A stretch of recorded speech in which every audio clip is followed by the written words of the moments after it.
Oh, hi there. How you doing? Welcome to space. I gotta ask you something. And I want you to keep it 100 with me. Like, let me know actually what's going on. You ever had an encounter with love that kind of felt like a war zone? Just a little bit. You know what I'm saying? I know you know what I'm saying. And a lot of times we don't even see it coming. Like there's red flags you just dismiss just because you feel like it's part of a healthy pattern. When in all actuality, it's really toxicity, forming, love bombing, trauma bonding, the idea that you feel like you need to be ride or die to the point to where not only are you being manipulated by them, but you're manipulating yourself. Huh? See, look, here today, we're not here to sugarcoat that conversation. We're just gonna give it to you raw, unfiltered, for the culture, by the culture. Huh? And have you ever asked, why do I keep attracting the same energy? Why can't I get me a man as strong on his principles as say Dimitri or something like that? You know, just something like that. You know what I'm saying? If that's you, let's get into it right now on Truth Talks. Starting now.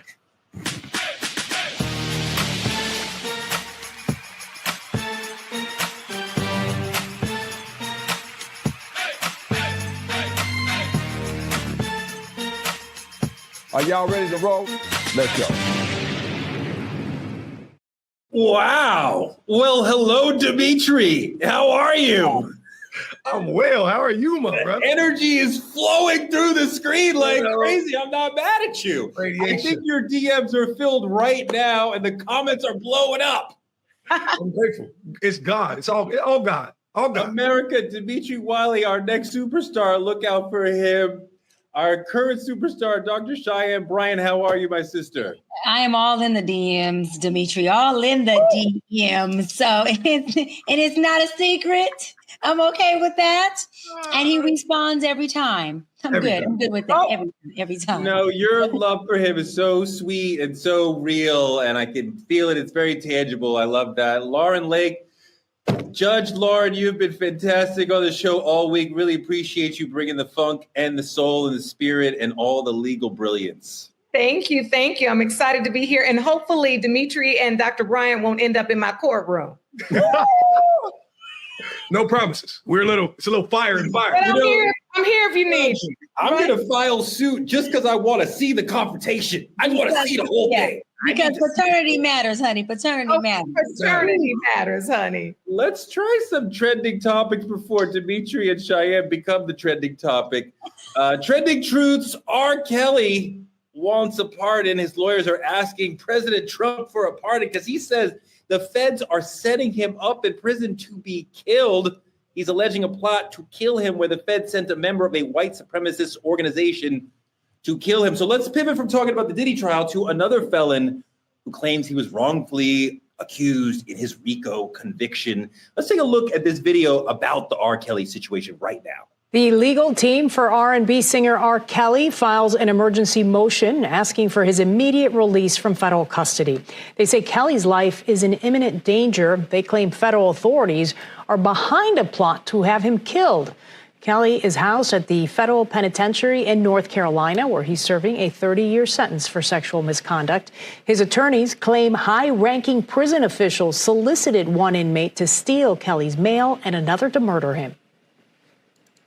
These are people who seek to kill Mr. Kelly rather than allow the corrupt criminal conduct of those who manufactured his convictions be exposed. And Kelly's attorneys say they are seeking a conversation with President Trump because Kelly doesn't have time to seek a pardon through normal channels. Judge, let's take this on two different levels. First of all, does R. Kelly have a leg to stand on? We know that prison is extraordinarily dangerous. People do get murdered. We know that there are a lot of white supremacists in prison, and that makes life very difficult and dangerous for Black people in there. But does R. Kelly have a right to then go to a court and say, somebody's trying to kill me, the feds might have done it, you got to let me out? Well, I mean, that's a discretionary act by the governor on the state level, but he's talking about he's going for a presidential pardon, okay? And I look, as a former criminal defense attorney, I really don't blame him. Everybody knows we're in an anything goes cycle right now, all right? the person who holds the office of president is basically doing what he wants to do, how he wants to do it. And if R. Kelly can somehow get his cause and his plea in front of the president, listen, a presidential pardon is not symbolic of innocence. It's basically forgiveness from the president, meaning he has discretion to just say, you know what, he's done enough. I think he served his time, or either I didn't like the case against him. Whatever it is, he doesn't even have to say, I don't think he's not guilty. It's, I'm going to pardon him. And look, if you're going to try all the stops, if you're sitting in prison for decades, why wouldn't you try all the stops? Of course, you're going to try everything. Dr. B, I wonder if R. Kelly has a leg to stand on here as far as the story that he's trying to craft, that the feds are conspiring with inmates to murder him. I imagine if an inmate were to say to somebody, the feds called me and asked me to murder R. Kelly, that would be a very bad look for the feds. And they already have him in prison for a very long time. They trapped him. He's already where they want him to be. I'm not sure that they're trying to murder him on top of that. What do you think? I don't think anybody's interested in murdering him. Last I checked, he was having full-blown concerts in there and providing entertainment for all the inmates. If anything, I think they'd want him to stay right there.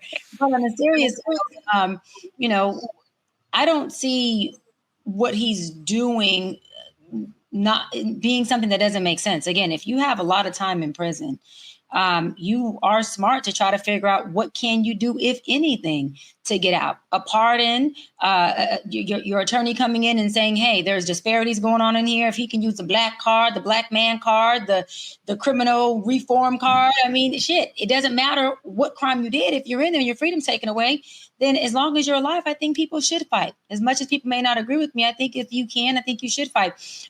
Do I think that Trump will pardon him? No, I think Trump will pardon Diddy before he pardons Kelly. I'll tell you that much for sure. Dimitri, I am sure that R. Kelly is vulnerable in prison. I'm sure that there are white inmates and maybe some black inmates, maybe, who want to murder him. So at any moment in prison, you are in danger.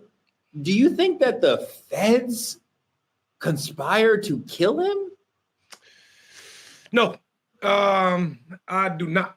And see, the thing about it is, this is a very touchy subject for me because R. Kelly was Chicago at one point. From the music to we praised him at the cookouts. He was at the weddings, all the black parties. R. Kelly music was Chicago. He made us move, right? And I'll even give you this to a degree. We've never trusted the feds. I've seen the feds not know who to convict, so they selected one of the accused and made him the kingpin. I've seen it both ways. I've seen it, but two things can be true at the exact same time. And R. Kelly being innocent is not one of those two things. R. Kelly did, from the videos to the little girls to everything R. Kelly ran behind, the patterns, the survivors, everything related to R. Kelly. This wasn't no setup. I called this probably like 3 weeks ago saying it'll be very smart for R. Kelly to ask for a presidential pardon from Trump. Why? Because he's trying to buy into the black community and let out everybody that he think we care about so that he'll be in our good favor. But no, I kind of seen this coming. And try it again, R. Kelly. Try. Lauren, if I thought this president or any president was saying, hey, there were mistakes in this case, we need to relook at this. Something wrong happened in this situation. And I have the power to make, but that's not what happens. But Trump you don't have to. I am friends with that person. I like that person. They gave me $1 million. I'm going to pardon them. That's not an appropriate usage of the pardon power. No, but that's the presidential part. And first of all, he can't go on the state level because he got convicted of a RICO, which is a federal charge. So he can't even seek a pardon from the governor. He has to go to the president. So he's going where he needs to go. But as we talked about all week long, this is honestly a person in R. Kelly's position. This is the perfect scenario. I basically have a person who holds the office of president that's doing what he wants to do based upon how he feels on that day. And to Dimitri's point, if it gains him favor, if he feels like he needs that favor on that day of the week, then there may be a chance he'll do it. Personally, I don't think so. I agree with Dr. Bryant. If he was going to pardon anybody, I think it would lean towards Diddy than it would R. Kelly. But the fact that he is approaching this, the fact that his counsel is basically trying to say his life is in danger, I'm trying to figure out the motives for them going after him, though. And it said in the piece that it's because they don't want it to come out how they framed him. Now, he had a lot of witness testimony of underage girls. I don't really get that connection, but I will say this: if there's anybody that don't need a connection and no dots to connect to do whatever the hell he want to do, we know who that is. I mean, look, if you were framed, you had time in court to bring all that up and get your high-priced lawyers to bat that down. Nobody framed you. You did a lot of horrible stuff, and now you're paying for it. Let me move on to something perhaps a little more painful for me as a parent. Clara Adams, a 16-year-old high school track star in California, was disqualified for spraying a fire extinguisher in celebration on her shoes after she won the state championship. The video about this is crazy. It might make you sad. It practically made me cry. Let's take a look at this story.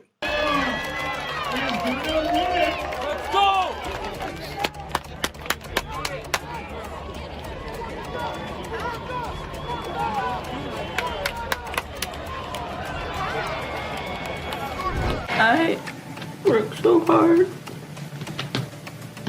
for that title. This girl won her 400-meter sprint with a fantastic time, 53:24. And then she goes and sprays her shoes with the fire extinguisher, mimicking a famous celebration by Maurice Green when he ran in the Olympics and then sprayed his shoes. Oh, my shoes are on fire because I'm so fast. Okay. So the race officials told young Clara, 16-year-old, her conduct was unsportsmanlike, and they disqualified her from the entire 400 and the 200, which she was also running when there was no celebration there. Dimitri, what is happening here? It feels like they're policing Black joy. I'm not sure why this is so egregious, why we're coming down so hard on this girl for this. What do you see? For a young girl to do 53.24, I actually used to run, you know what I'm saying? Back in the day, I got a little, there used to be a little fire under these boots, you know what I'm saying? 53.24.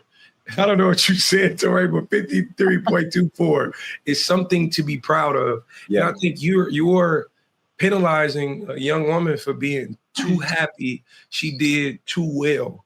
And the thing about it is, I get it. It's a fire extinguisher, but this celebration is something she replicated, something she seen out of joy and wanted to emulate it, just like anybody would at an NBA Finals or XYZ. But you know what's funny for me, and this has always existed, when it's a white boy or a white girl or a white man or white woman celebrating, it's called passion. When it's a Black young boy, Black young girl, Black man or Black woman, it's called showboating. And that's exactly what I've never liked in this country. Because our joys cannot be, we can't even celebrate our own joy. I love the gesture. I think she was on fire. So baby, put yourself out. No, I feel you. Lauren, this story's really sad to me because the girl adds a little flair to her celebration and the officials freak out. And I'd really like to see the adults in this situation have more grace and patience with this 16-year-old girl and give her a warning and talk to her and explain to her their position rather than quickly disqualifying her from the whole thing and having her walk away with tears and this traumatic moment. It's not gentle parenting. It's just saying, hey, give the girl a talking to rather than this stiff penalty. Listen, there is historic reference and context to this that people don't want to talk about, but it's been real.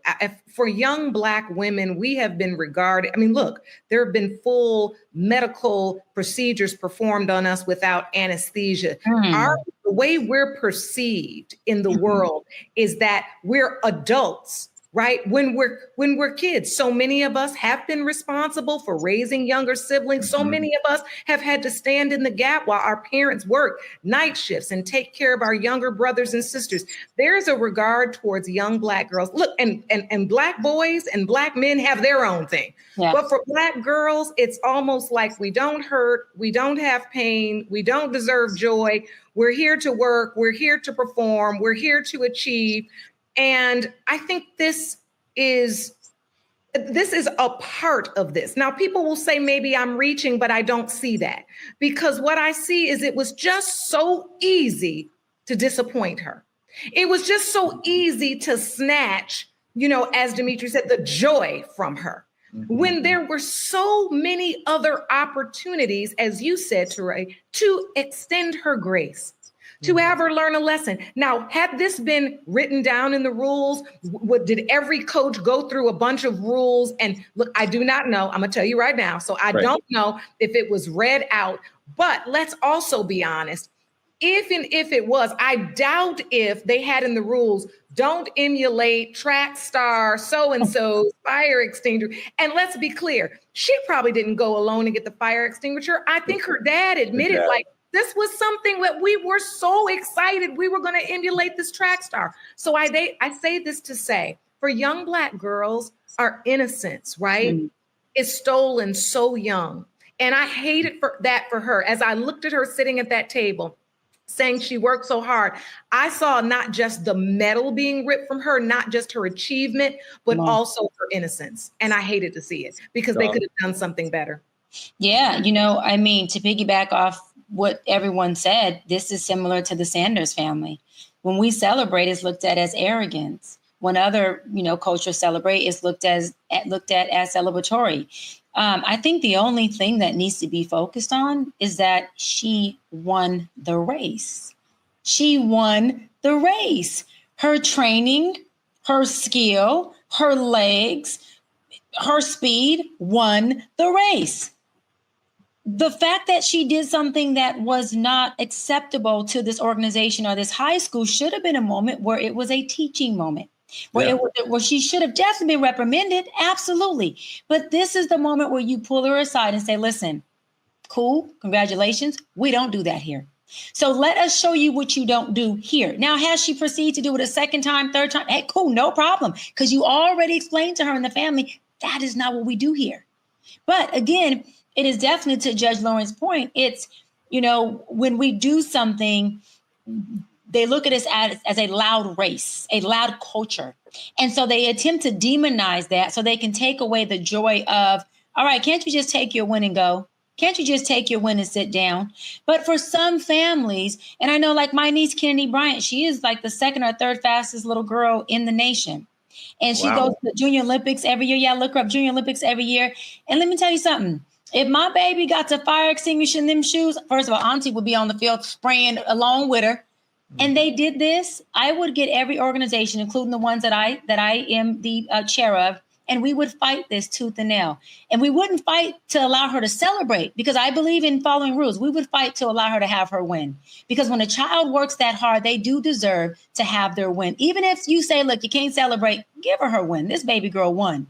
You're absolutely right that she won fair and square. And I'm like, how are you erasing the race because of the celebration? Because during the 53 seconds that we had to get across the line, she got across there first. There's video. Nobody can question that. So whatever happens after, I don't understand how that disqualifies, right? And the parents, the adults are way out of line here. And I'm glad for once that Dr. B is on the side of a more gentle approach to the children. Let them make mistakes. Have a soft place to land. This ain't gentle. I still said she should be reprimanded, but this is not a moment where you pow her. This is a moment where you say, baby, listen, we would love to celebrate. Maybe we got to wait for you to get into the Olympics to do this. Maybe we got to wait for you to get into college to do this, right?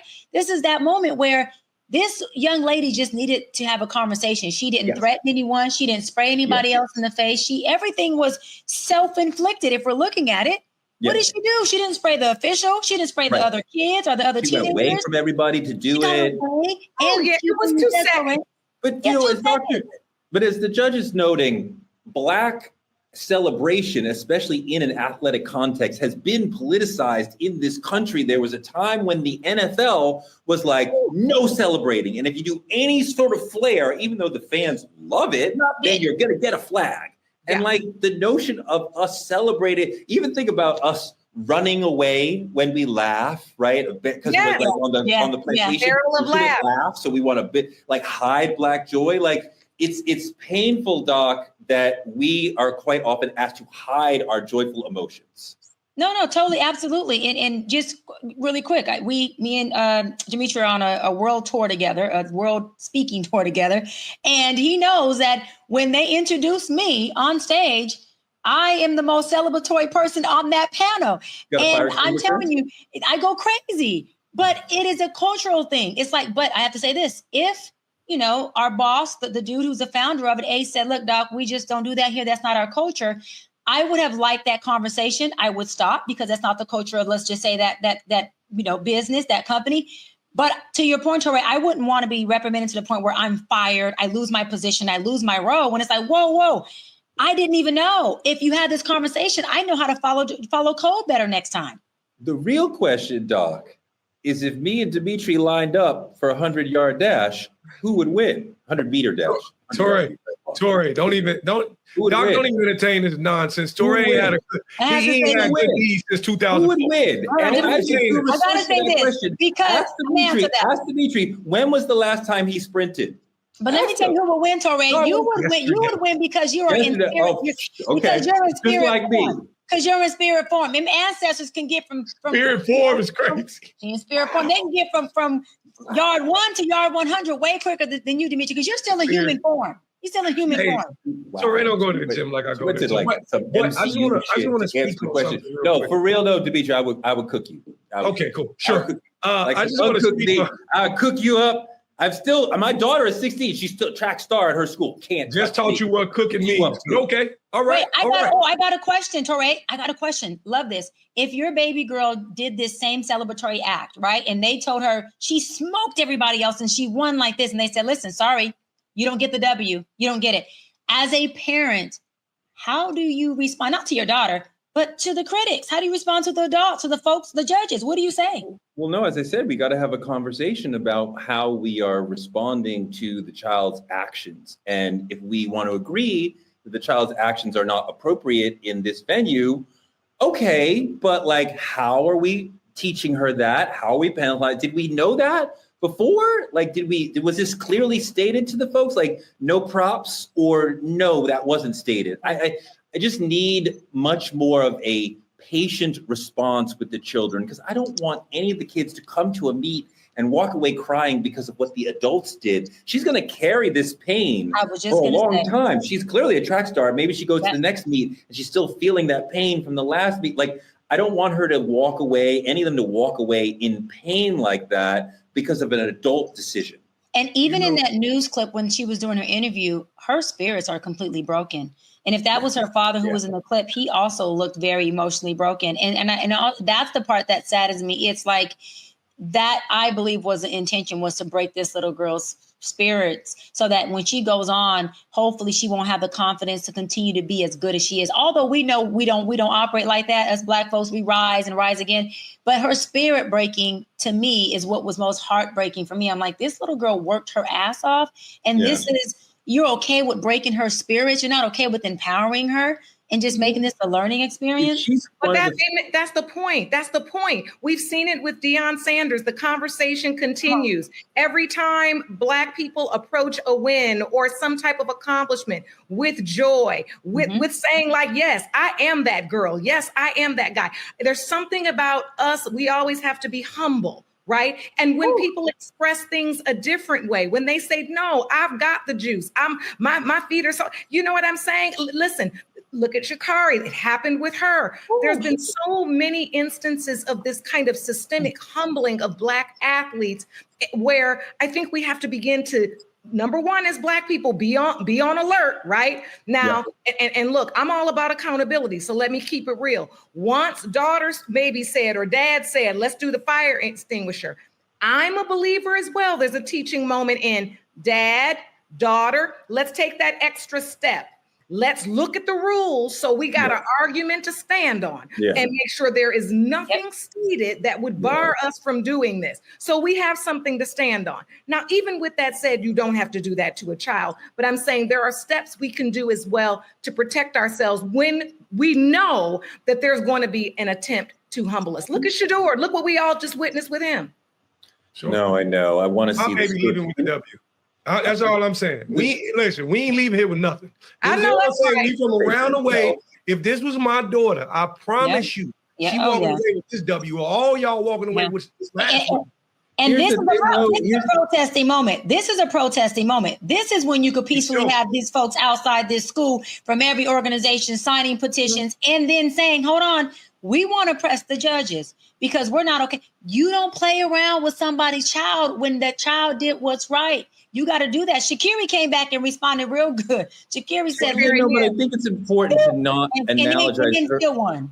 I think it's important to not analogize her with adults because I would be okay with adults getting penalties where it's like, you should have known better.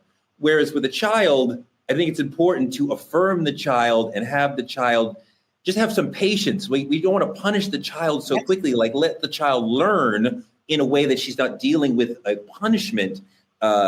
It was not necessary to get her to understand, hey, we don't want to do that. You make a great point, Teray, and especially since the father admitted, I was aligned on this celebration. I think that is a point that we have to put in there that we value. She didn't just go do this alone. Her dad also knew she was going to do it.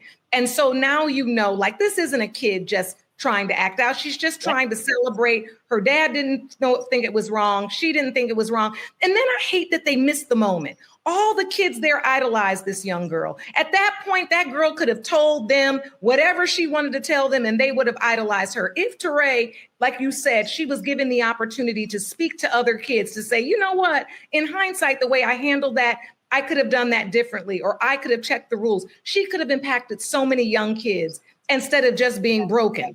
Yeah. She could have been a bridge. She could have been a bridge, but instead they wanted to break her. Yeah. Yeah. And I want to say, discipline is for disobedience. Where was she disobedient? That's where I'm saying, Teray, it's not about gentle parenting.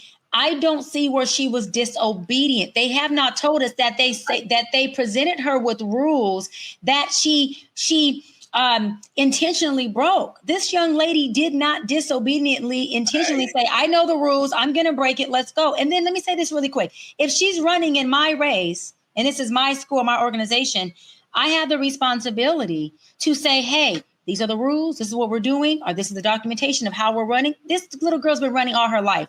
Now, she ain't running this fast because this is her first race, her first heat, her first meet. It's not. I think it's clear that she should not have done that. My problem is with the way that the officials and the adults handled it. I can understand. Tell me, how was it clear? Explain that. How was it clear?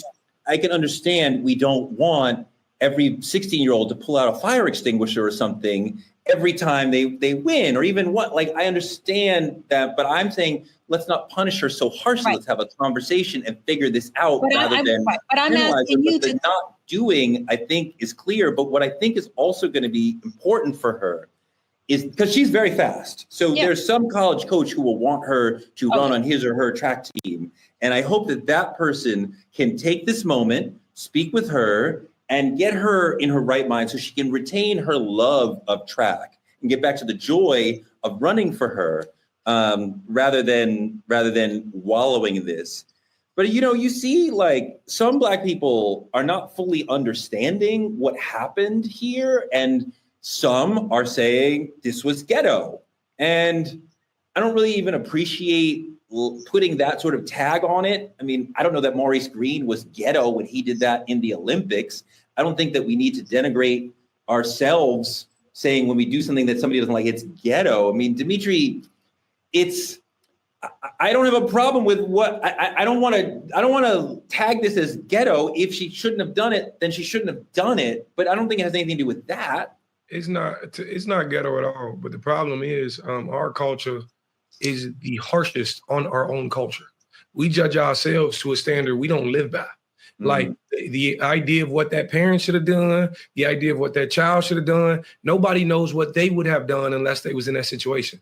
Granted, she might have admired that fire extinguisher act she seen since she was younger and always wanted to do it. And now it's her moment of winning and she does it. And now everybody want to tie it to, the way she was raised or how she grew up or XYZ. And it's probably ghetto people making these ghetto ass comments. And that's my problem.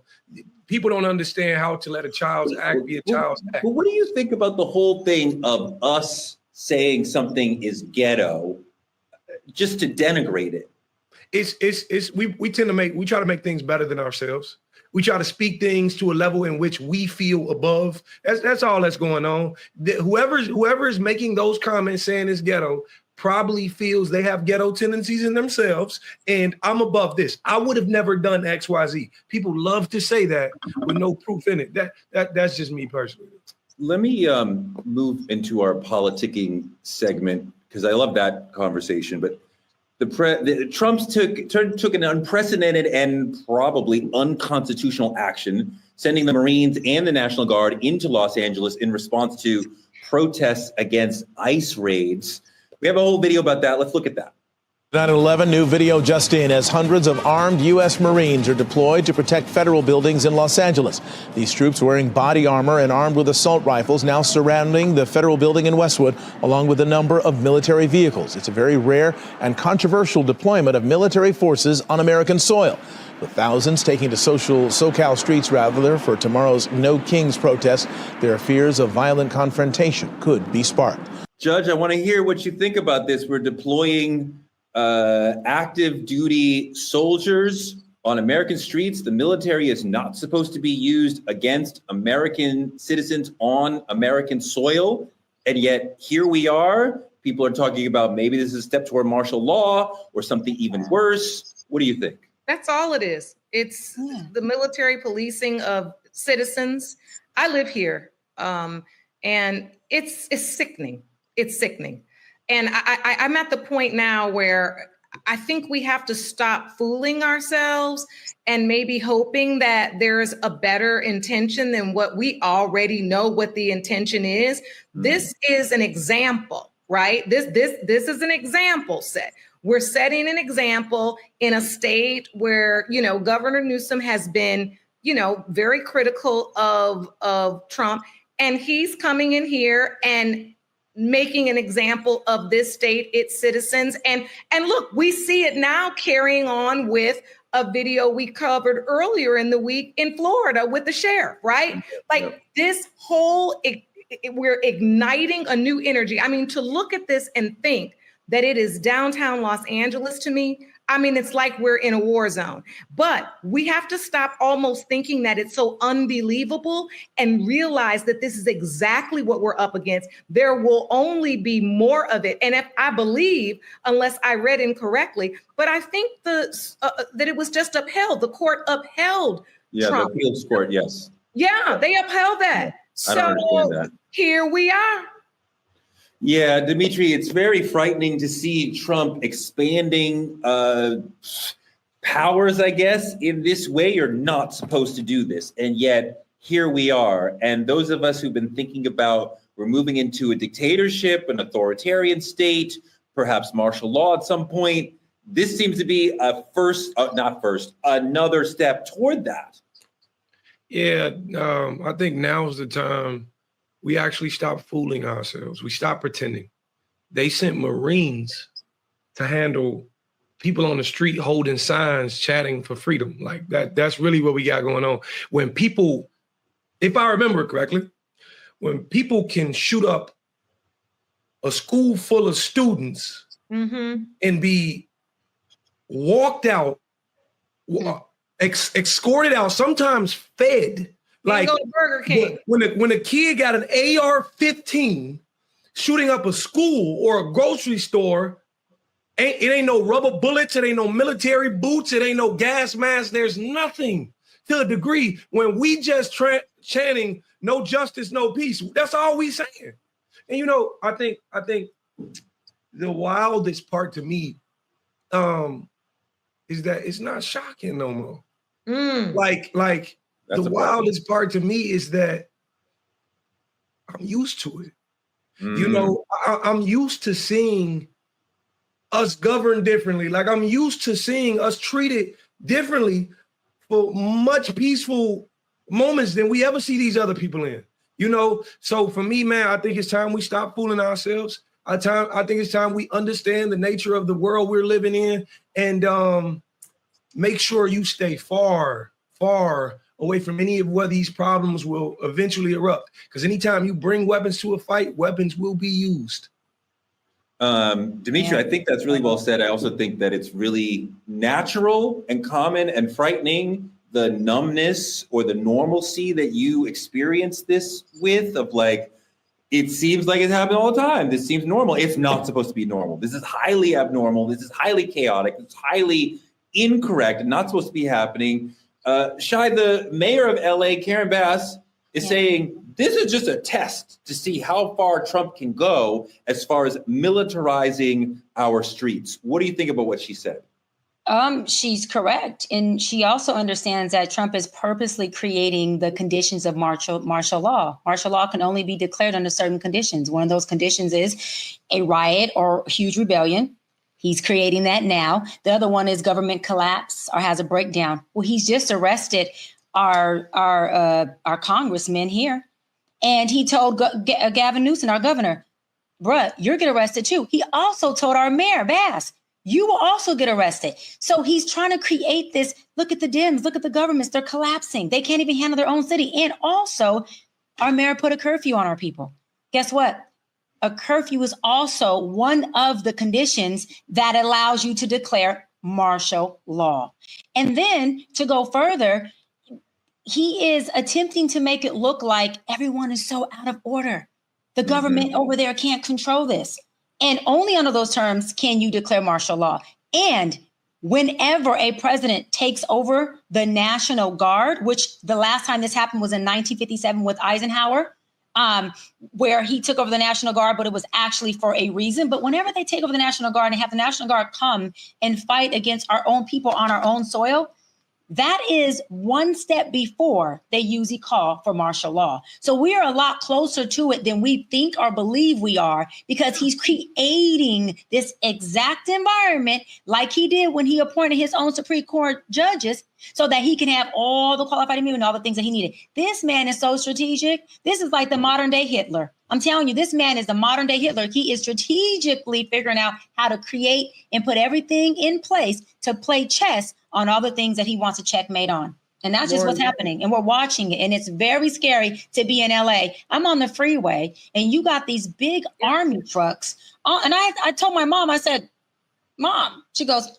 army trucks. No, I'm talking about the big army trucks with the opening in the back. And I'm like, they're on the fucking freeway. Like, and for me, I'm going, wow, I'm watching this man attempt to create martial law right in front of our face. Yeah. It's happening. Lauren, you know, he's clearly probing to see how far he can go, how much we will accept.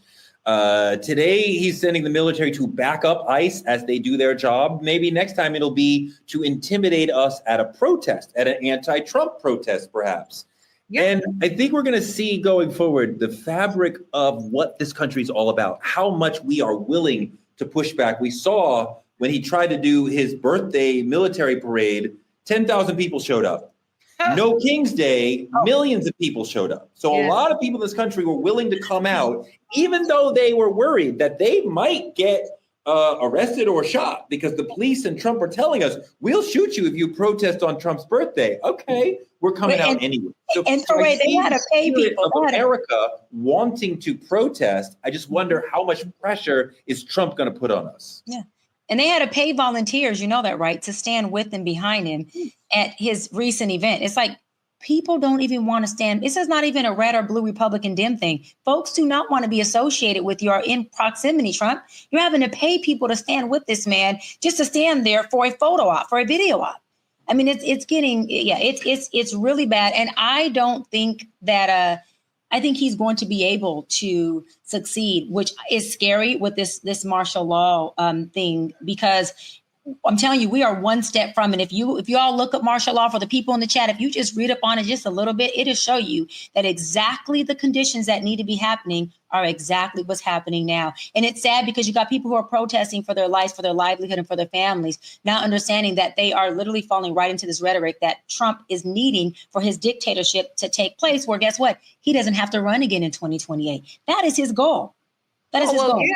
No, I think that's absolutely right. And that the likelihood of him declaring some sort of national emergency that gets us to, we don't need to have an election, or we can't trust the election results, or we can't hold the election, I think it's highly likely. And the sort of control of the population that we're talking about, it may be called martial law. It may come through another name, but that same way of controlling us, sort of destroying the Democratic Party, destroying the retort to Trump, any sort of backlash to Trump, that could absolutely happen. And it could be extremely frightening. And the more we're seeing military in our streets and in our daily lives, it's extraordinarily frightening, and nothing like any country we've experienced ever. And I'd be interested in seeing, because martial law has to go through a judicial authority and approved by them. We know he owns the Congress. We know he owns the seats. I know this. We know he owns the Supreme Court. So obviously that's going to be more than likely approved, but it is going to be interesting to see how fast, or if there's pushback from the judicial level, or if they just fold for him like everyone else has been, in those branches thus far. I just really can't wait to see how they handle that at the Supreme Court level. It's going to be very interesting.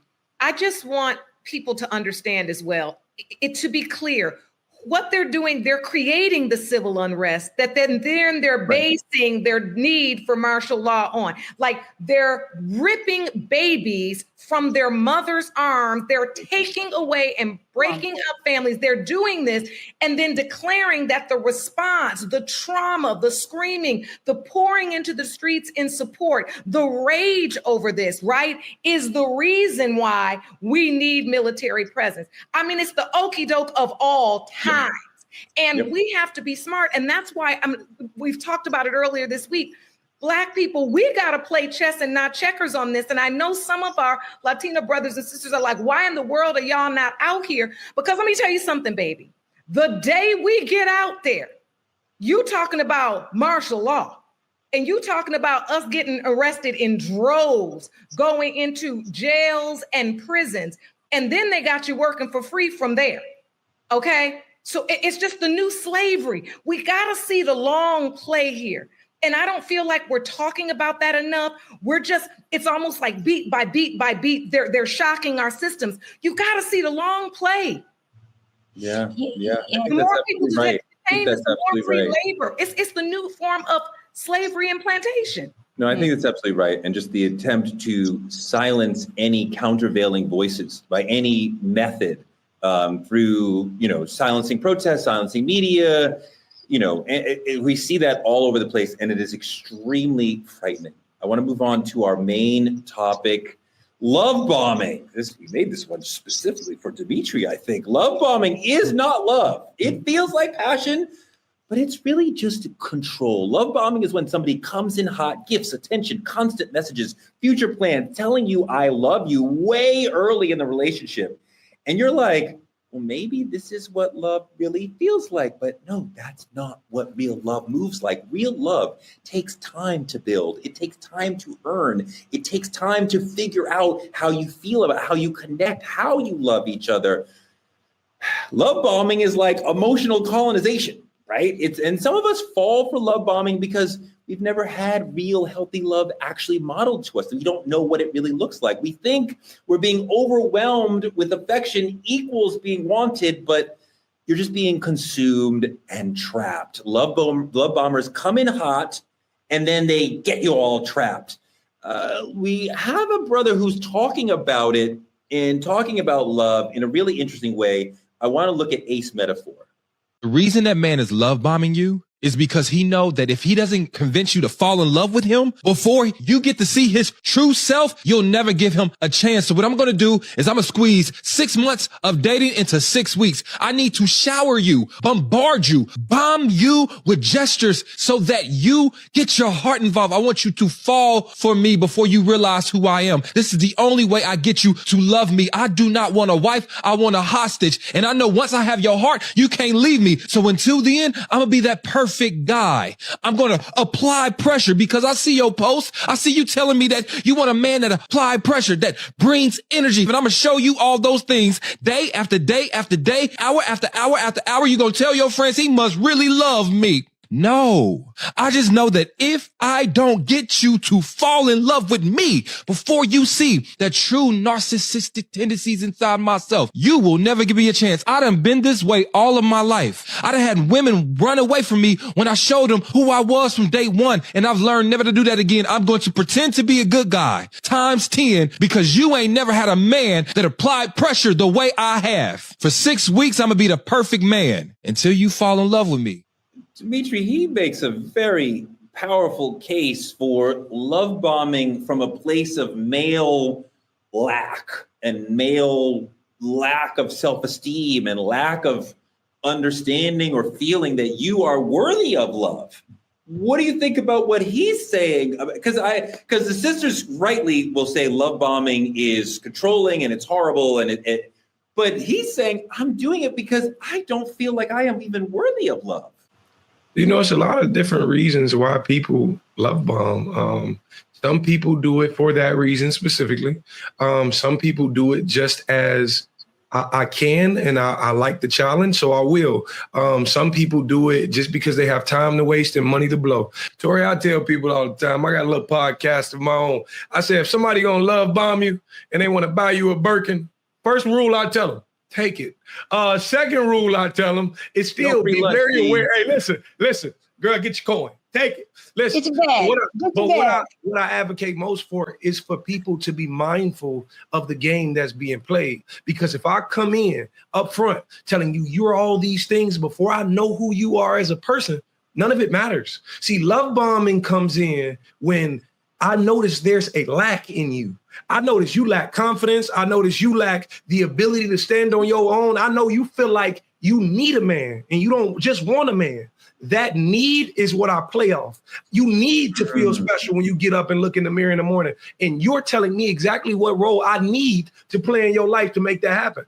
All I want to advocate for women to know is that you cannot be love bombed. You cannot be a victim of it if you love yourself correctly. There is nothing a man can buy you. There's nowhere a man can take you. There is no compliment good. See, look, compliments are free all day long.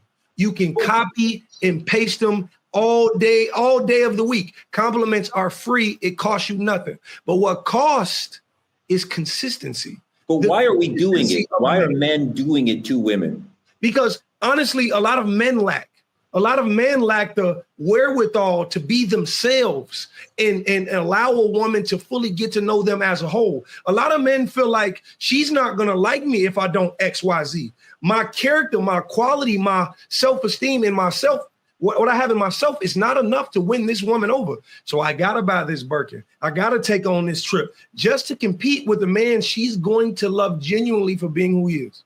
Doc, in your work, in your experience, what do you think about love bombing? And if you can, try to help us understand from your experience why men are doing it. Love that. Great question, Torre. First great thing you said all episode. Just playing. But with all honesty, you said, why are men doing it? Well, let's keep it real. You do have a group of women who actually want to be love bombed.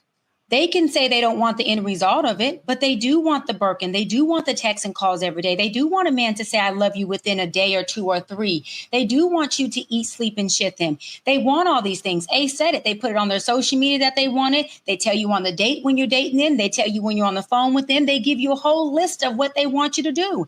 And what do men do? They follow that list. And this is why for myself, and I teach when I'm in session or when I'm giving relationship advice, that I used to be as well the woman with the list. But with wisdom and experience, guess what? I do have non-negotiables, but I ain't got no list. You know why? Because I want to experience you as your authentic self. And when I know who you are, I know who I'm choosing. I know who I'm not choosing. I don't want to give you a list of what to do for me. If you buy me a Birkin because that's just what you do, that's on you. If you take me on a vacation a month from now or 2 weeks and I decide to go, that is what you did because you're that type of guy. I don't want to feed you on how to do it. But I have to say this.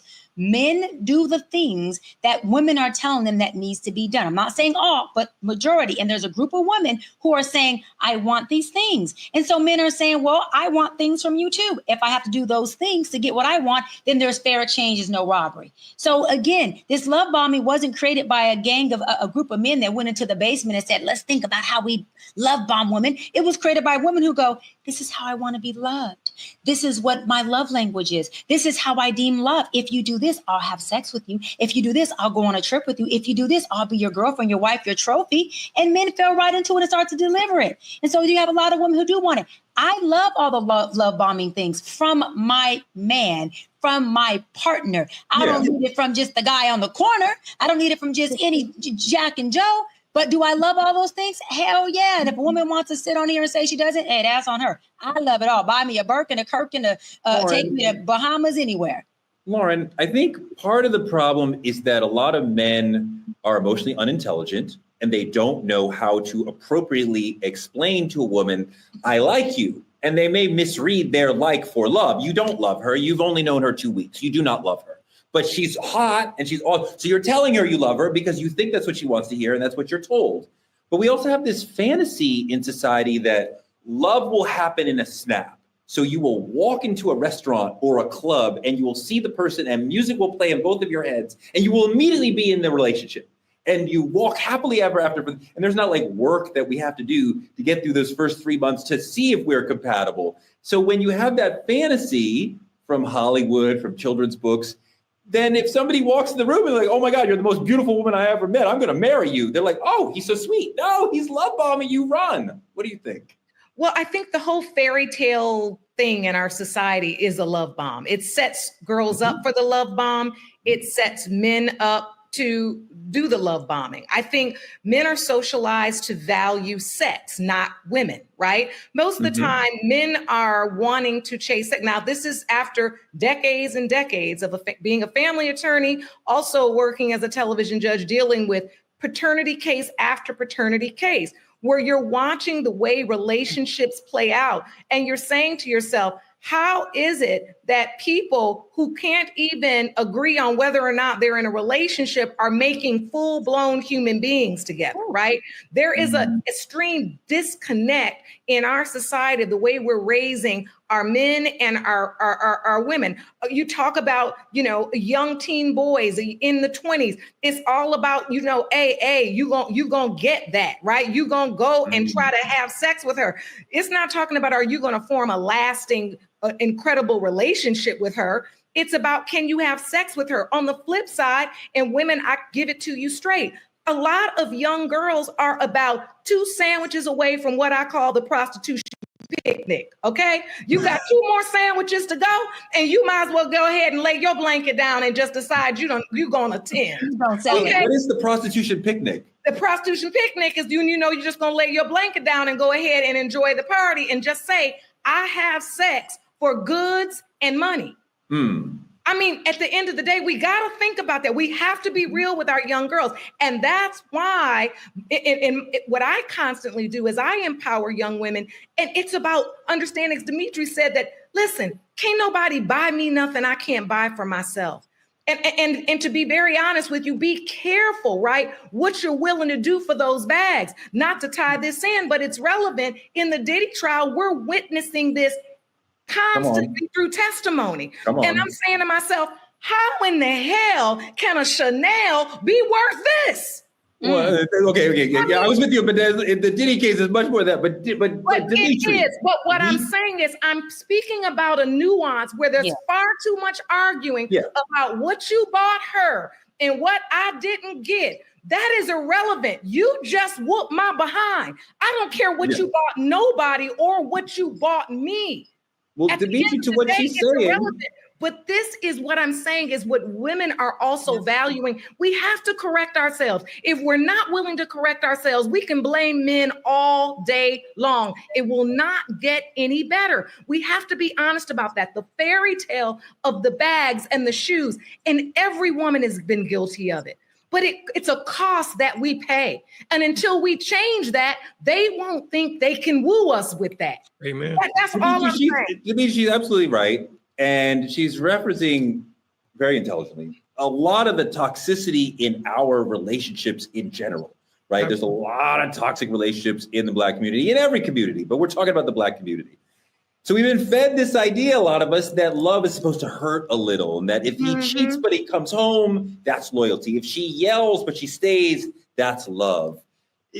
Do you accept that? Is that the way love is supposed to look? I think that's my problem. I think that's how I've gotten where I've gotten, how I am where I am. My parents have been together 30 years, and never once did I see toxicity equals love. Never once did I see that or witness that. So that's why I want exactly what I want: a healthy, peaceful relationship, a relationship of understanding and communication. You see, it's not just that society tells us that, but everything you've ever watched has ever told you that. It's fed into your brain. You go turn on any pop culture relevant movie. The man is mean to the woman throughout the entire movie.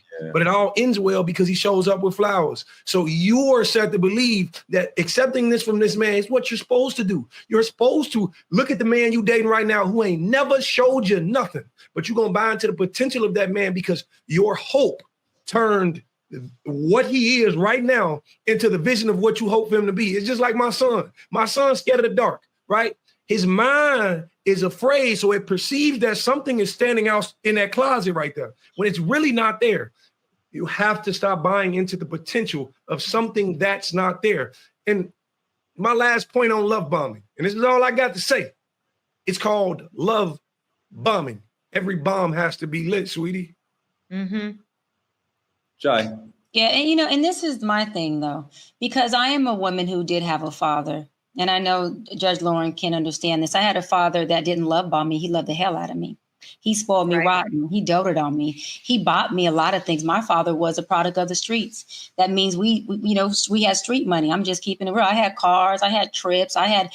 He took me on planes. I had jewelry. We had all this. We had nice homes from street money. So what am I saying is that my father spoiled me and he treated me to a certain standard. And so what upsets me is when women or men get love bombing confused with the man who knows how to treat a woman. Because I don't want to send this message to men and say, hey, if you want to buy her a bag or take her on a trip or take her to a nice dinner or love on her, or open her car door, if you do love her in a month or whatever your emotional status is for her, that you withhold. Because I find that a lot of men nowadays are withholding because they don't want to be love bombing. They don't want to feel like they're diddying her. They don't want to feel like they're into this Me Too movement thing because they're being too aggressive. It's the truth. And for a woman like myself who is dating, who's ready to be married, who's caught up a couple weddings, I want men out there to know that if you are love bombing with the wrong intent, of course it's wrong. But if you are genuinely loving a woman and you want to love on her and spoil her and treat her well, there's women like myself who are not fatherless little girls who have been treated really well by a man. And I do have standards. And those standards might look like some of the love bombing traits. It may look like some of the love bombing expectations. But the love bombing expectations with the bad intent is what makes it love bombing. Those same behaviors with the right intent is what makes you a good man. It makes you a gentleman. And so for me, if you want to call it love bombing, crazy bombing, loving the hell out of me, as long as your intention is good, you can spoil me rotten. My standards are there. You can open my door. You can love on me because I don't feel bombed. Last thing, Torrey, hold on.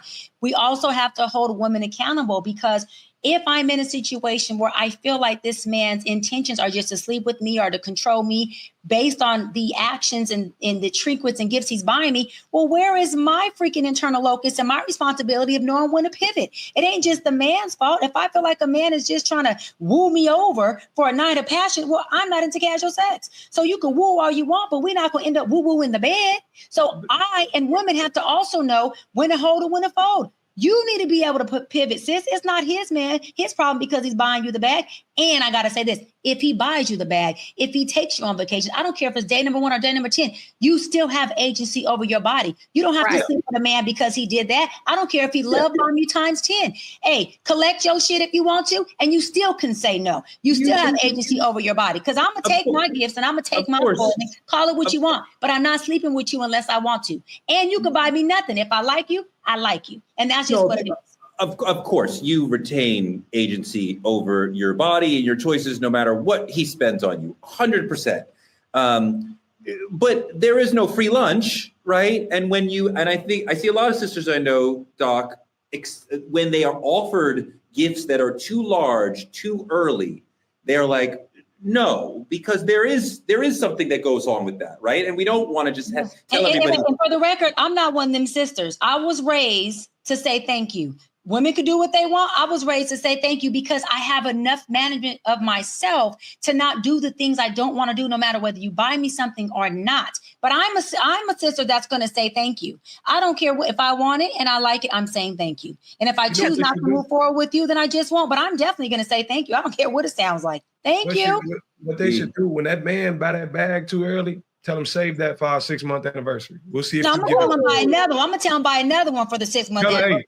Hey, listen, tell him put that in the closet. At 6 months, you can give me 6 Lauren, gifts. what do you think of this notion? There is no free lunch. And when you get some expensive gift from a man very early before he could possibly really know he loves you, there's strings coming with that. And you don't have to give up your body. No, you don't. That's why I'm saying we have to take responsibility for ourselves. If we know what men's priority is, right? We get that. They want to have sex. That's how they're socialized. That's really how they're wired, right?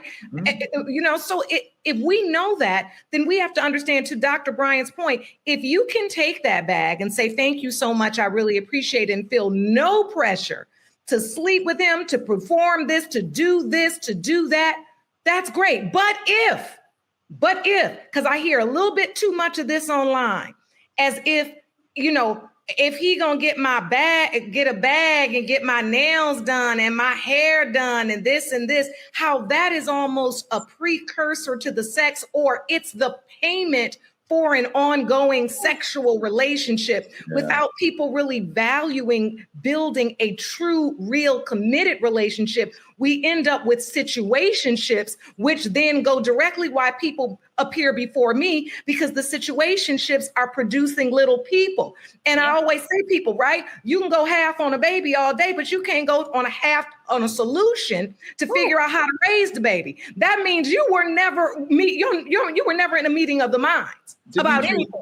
I haven't had a date in like 30 years. So you tell the brothers, how do they appropriately, like, you go out with a 10 out of 10. Okay. And I want to see her again and again. I want to see if I can make her my girl, because this is the hottest chick I've ever been out with. I'm with you. How do I appropriately express that without it going into love bombing, which I think we agree is inappropriate from men? Correct. Right? Tell him how you approach me, Dimitri. Let him know how you. I'll tell you how I hit Dr. B. I'll tell Lord. you. So the thing about it is, what I advocate for all men to understand is that intention is important, right? So making sure you're speaking on what your intention is, because with intention comes respect.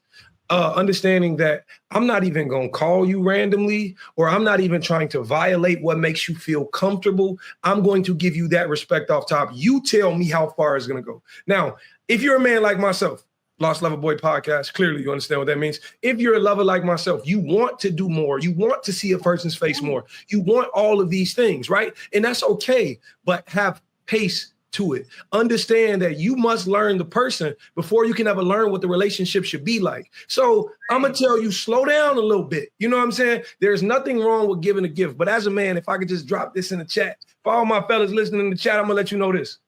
There is nothing more attractive to a woman than a man who can control himself. When a woman throw it at you and you say, no, that's not what I'm here for. Yes. Listen, when a woman throw it at you, you say, no, respectfully, that's not what I'm here for. I just want to get to know you. So, Ray, listen, I'm going to tell you, listen, if you can control yourself as a man, it'll take you so much further with that woman. If that's your intent to see her again and again, I promise you. Controlling yourself by not seeming aggressive as to the speed you want of the physicality. Absolutely. And everything else. That yes, we have to build up her sense of trust with you. Talk a little bit about first date, second date. What does interest you in a man? And he wants to show you, oh my God, you're so beautiful. I want you to be my girlfriend. But love bombing is inappropriate, right? That's not how we express love. So how do we? Sorry, go ahead. So how do we get to expressing appropriate love for you on date 1 and 2, but not love bombing you? Yeah, but that looks like, hey, what is your favorite food, right? Because he's interested in doing things that have to do with him learning me. It looks like, hey, it's a little warm tonight. Did you want to maybe dine somewhere outside or inside? Hey, question. I know with today's climate, would you rather me pick you up because I'm still a gentleman, or do you want me to send a car? You want to drive your own car? And I'm only asking because today's climate is a lot different than dating back in the day. A lot of times you don't want someone to know where you live until you actually know them. Okay. It looks like when we are eating dinner, opening up my car door, it looks like complimenting me without saying your butt looks nice in that, or my breasts, or concentrating on the things that will over-sexualize me. Compliment my hair, compliment the color I have on, compliment my outfit. It looks like when I do get home, if I didn't drive or if you drop me off, saying, hey, let me know you made it home. And if I don't text you within 30, 45 minutes, text me and say, hey, just checking to see if you were good. That's what it looks like. It looks like making sure that before I go to bed, you say, hey, really enjoyed myself with you, wondering if you're available on Wednesday. Do a follow-up date. Do a follow-up date. That's what it looks like. Where to Dimitri's point, there's nothing that's over-sexualized. Sex isn't even a conversation. And let me say this, because I've done this as a test. I brought up sex the first or second day, not me doing it to him, but just to kind of see where his mind was. And every time I had a man curve my sex conversation, he gained points. Every time he fed into that sexual conversation, I'm like, okay, I just want to see what he would do. And Dimitri's right. When men withhold and they're just spending time and asking questions and having intellectual conversations and wanting to have knowledge of you, when that woman is ready, because I've been that woman, we will throw like we are a pitcher on the mount, our pheromones at you, our panties at you in a way that you will only be able to hit a home run. Trust me, a grown woman does not need to be coerced or any of that. Your foreplay is in your respect and honoring and how you treat us outside the bedroom. You don't have to even turn us on physically. We do that on our own by how you engage with us and treat us. Dee, one of the things that she said that I want the guys to pay attention to, that I see when women are talking about dates on TikTok and on social, ask her questions about herself. And then stop talking and let her answer the question. A lot of women are apparently going on dates where the guys just talk. Guys are talking about Bitcoin a lot. Guys are talking about LeBron on dates a lot. The girls keep saying, I don't want to know any more about Bitcoin. I don't want to talk about LeBron and Kobe on a fucking date, right? So we're talking about that shit. But just if you ask her a question. And the other thing that she said, women put so much thought into the outfit, right? The body is from her mom. The outfit is from her. If you say you are beautiful, you're complimenting her mother. If you say your outfit is dope, you're complimenting her choices, her mind, her taste, her character, her vision of herself. That she's going to respond to more than you're beautiful, which is not necessarily her fault. You know what? You know what does it for a woman? You know what does it? Actually listening to them and remembering what they said. Mm-hmm. For a man, listen, I right hand on to the sky. When you can reference something a woman said that was important. I know you said you didn't really, you was allergic to peanut butter a few conversations ago, so I made sure they took that up. Listen, fellas, I'm telling you, it's there. If you really want to go far with a woman, learn a woman. I don't care if you got to make a note sheet in your phone all about this woman. It's important that you understand who she is solely as a woman before you ever tie her to yourself. If you cared about her enough to do that, like we care about LeBron enough to know all his stats off the top of our head, then you would do that. If she mattered that much. You brothers are preaching. Joey, you and Dimitri are preaching, because one of the guys that I date the other night, he just literally laid out for me like, no, let me tell you how you are. Let me tell you what triggers you. Let me tell you what you don't like. Let me tell you what makes you go off. Let me tell you how I know how to handle you. I've learned to let you just go on your little rampage. He goes, and then I just come back with, okay. And I'm like, hold on. You paid enough attention to know when you're getting on my nerves or what to say or what to need his number. You need his number. You do. And that was such a turn on for me. And secondly, he said to me about a month ago, he said, the reason why I'm taking my time with you is because I actually want to earn you.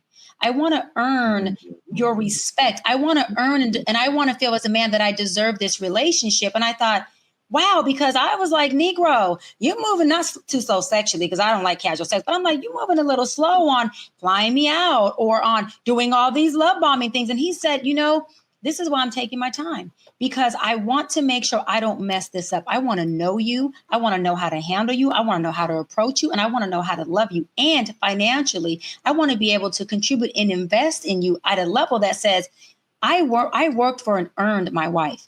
For me, that was foreplay, and that was a turn on. And I know he's watching, so baby, turn on and foreplay for me. Thank you. Wow. Okay. Can I actually talk to him? I would love to talk to him, just so I can fully understand who I'm talking to. I have no news for him, but he has information for me that I would like to understand. Dimitri, one last thing, though. Yeah. That some folks think that gaslighting is part of love bombing. Is that true? Not exactly. There's a distinct difference. So if I had to sum it up really quickly, love bombing is a man or woman, because I've seen it. Hey, there's some tricks now. A person who's willing to drown you in affection so you do not notice their red flags. That's what love bombing is in essence. Now, gaslighting is someone saying, I'm going to mess with your mind until it distorts your reality, whether that's bothering your self-esteem or that's using trauma you had when you grew up. I'm going to do something that allows you to feel like you may need me. Now, but gaslighting requires me to say up is down, and you're going, no, up is up, and like, no, up is down, and I'm messing with your sense of reality. Absolutely. And the best gaslighters, because I heard you speak on it earlier in this conversation, it's exactly what the government does to us. They tell us we're wrong for reacting to the abuse they caused us. The best gaslighters are those narcissists who can look at a situation and say, well, how are you mad? They get mad that you're mad. Those are the best gaslighters. And I just want everybody to pay very close attention to it, because it may be happening to you right under your nose. Yes. And women are getting gaslit into having babies with people. And then when that baby comes, right? I've been living this for over 10 years now. When that baby comes, I never said I wanted a baby. I never said I was in a relationship. I never said this. I've seen this time and time again. So be careful about that. Women, protect yourselves. And also, we haven't, I think, said this enough, but a man that has to gaslight and a man that has to love bomb is a very, very weak, immature, and insecure man. Yep. And it just is what it is. They're fighting trauma every day. I have lived through it. I've been through it. No one is exempt. And it's people that you don't even ever think would have to gaslight and love bomb. And yet they do, because it's something within. Dr. Bryant can deal with that in another episode. But I do want that. Two people are lacking something from within. It makes the man delivered and it makes the woman accept it. Because at the end of the day, if it's a true gift, a gift requires no bargain for exchange, and there is no revocation to a gift. See, part of that, though, you said he's insecure. Yes. He's damaged. Yes. As we said at the beginning, he feels like he's not enough, and he puts you on a pedestal. She's amazing, and I'm shit. I got to get her to like me before she realizes who I really am. So he's entering with low self-esteem from his dating experiences and his friend experiences. So he's like, I'm trying to get her. And his mother and father wound potentially. And his mommy issues. Absolutely. So, I mean, like, we can say that love bombing is wrong and dangerous and hurtful, usually to women. But a lot of men are doing it because they are hurt and because they don't see a value in themselves. So how do I get her to like me without just telling her, I love you, I love you, I love you, when you don't? Because you don't. And we're going to need a whole nother episode, because we didn't even talk about how women love bomb men with totally different assets. That's all. Yeah, Dimitri said it. I see it every day. I want to hear from you guys in the chat about Dr. Bryant love bombing you, if that happened to you, or her gaslighting you, if that happened to you, or just any comments about love bombing and toxic relationships and how we deal with these things. Because there's been an awesome conversation. I love you guys. I appreciate the and heart. The chat is on fire, Torre. Y'all see the chat? They are going. Love that. We got some love bombers in the chat. Y'all Negroes been love bombing. We see you. Go on and send that bag or that cash app to that cash app right there. You can love bomb me. I know how to say thank you. Go on and love bomb me to Cash App True Talks Live. Jody gonna give me my portion. That's our show for tonight. Like, comment, and subscribe on our YouTube channel at Truth Talks-Live.